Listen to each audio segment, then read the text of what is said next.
Hello there, I'm Clive Wilson, and today I've got the pleasure of speaking with Helen Flynn, who is the Liberal Democrat parliamentary candidate for Harrogate, Knaresborough and Boroughbridge. Yes. And Helen has kindly offered to answer some questions on a topic that is very dear to me, and we'll begin the interview. Yeah, thank you. So first of all, Helen, thank you for spending this time with me. No problem. And can you confirm that I've invited you to be interviewed about a topic that is of primary importance to me, where your response will inform how I vote at the forthcoming elections, and that I have not shared with you the topic we're about to discuss? Correct. Fantastic. So the opening question, which talks about the topic, is: have you heard about the draft United Nations Sustainable Development Goals? Oh, you mean the 0.7%? What do you mean by that? Well, the fact that we want to ensure that we give some money to developing countries every year in terms of our annual budget. Let me tell you a little bit about the goals then, because that's probably part of it, because that'll be how they gets funded. Mm-hmm. But the actual development goals were a consequence of, do you remember the Millennium development goals, which came at the turn of the century? Yes. And just as a reminder, if I tell you what they were, and then I'll tell you about the Sustainable Development Goals. Is that okay? Yeah, that's fine.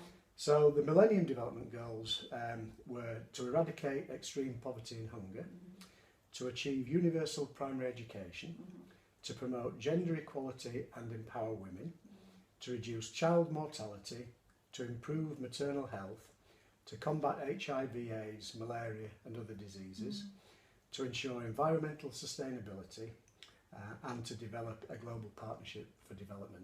So they were the goals that the UN, the world leaders, agreed in 2000. And the target date is 2015, which of course just happens to be this election year. So it's very poignant. And last year, the UN reported on progress towards those goals. They weren't delivered in full, but there was a lot of good, encouraging progress made. And as a consequence of doing that review, the world leaders have proposed a new set of sustainable development goals. There's been a working party.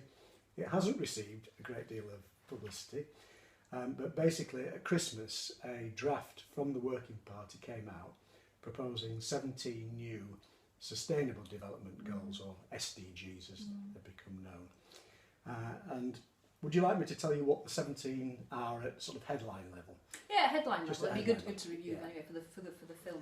So I shan't go into them in detail because there's so many of them, but there are 17 goals and they cover the following areas. So poverty, hunger, health, education, gender equality, water, energy, economic growth, infrastructure, equality within and between nations, cities, consumption, climate change, seas and oceans, terrestrial ecology, peaceful and inclusive societies, and a global partnership for sustainable development. So those are the 17 goals.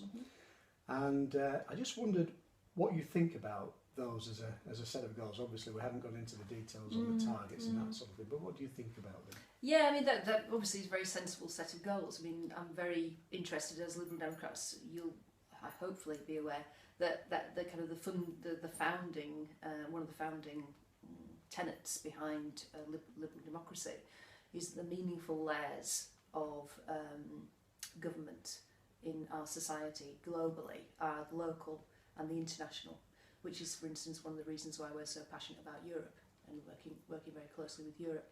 The local level is important because that's what you see on an everyday basis, and you have some control over that. That's why local democracy is really important to Liberal Democrats. And then the international layer is very important because we're all human beings and we've all got a planet to live on. Yes. So the more we work together and cooperate around the types of issues that you've mentioned as headlines, then the greater chance we have of all of us being able to prosper. And as we're all human beings and we've all got one life to live, then that is reasonable, and we should all be moving towards that goal. So, you know, these things are absolutely entrenched in what Liberal Democrats believe in. Fantastic. And so how will you and your party promote and work towards the delivery of these goals? Well, one of the things that we'll be doing obviously is working very close with our European partners, is making sure that we're signed up for these things and moving in that direction. There's various individual issues there. Obviously, you talk about things like climate change, you know, where we haven't got our head in the sand, so we absolutely know climate change is a significant issue. It's something we can't have our head in the sand about. We've got to be looking to solutions to mitigate the effects of climate change on those countries that are going to feel it the most, in terms of empowering women, which I actually believe is fundamental to this. All the evidence shows that if you do empower women, then you mitigate a lot of the effects of, obviously, overpopulation being one of them, and then women becoming more of an economic force in society and more empowered is really important to achieve a lot of the goals that you're talking about there. So yes, I mean, I'd be looking obviously to further those kinds of things.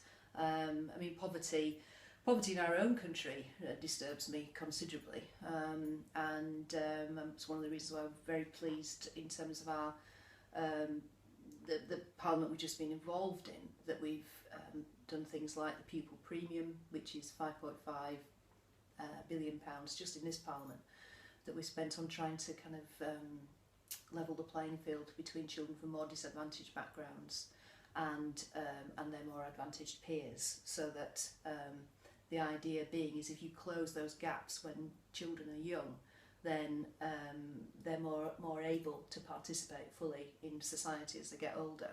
So the Pupil Premium has been really important. And then, of course, making sure that the tax threshold is higher now at £10,500, and we'd try and make sure in the next Parliament that goes up to £12,500, because we don't see why people on very, very small salaries should be paying any tax at all. It doesn't make sense that the poor, the working poor, should be paying tax. So that's been one of our focuses. I mean, everything behind liberal democracy is trying to narrow gaps, and narrow equality gaps, and you'll find that as a kind of a continuous thread that runs through all our policies. Good, thank you.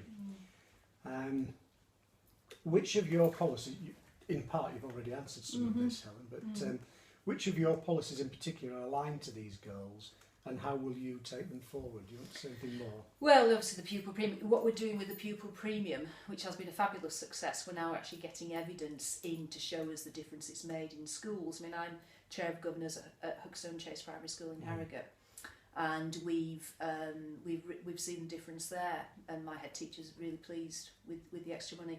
But what we want to do in the next Parliament is to extend that down to early years. We think that's really important for preschool children to get some money whilst they're at nursery school, because again, as I said before, if you close the gaps in attainment and really early, then it's better for the individual, it's better for the individual child.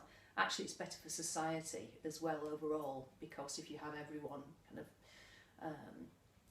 you know, like I say, if you've levelled that playing field, then you're saving costs later on in terms of, you know, criminal justice system and what have you. So it makes sense societally and for the state, as well as it being best for the individual. So we're extending the Pupil Premium down, and as I said, we're also increasing the tax threshold to £12,500 to take more low earners out of paying any tax at all. So it's really important. We're fully committed to the 0.7%. Well, I think, to be fair, I think that the Conservatives and Labour are as well, in terms of, you know, annual percentage of GDP going to developing nations to help them with some of these issues that you've been talking about. We believe as a developed country that's the right thing for us to do.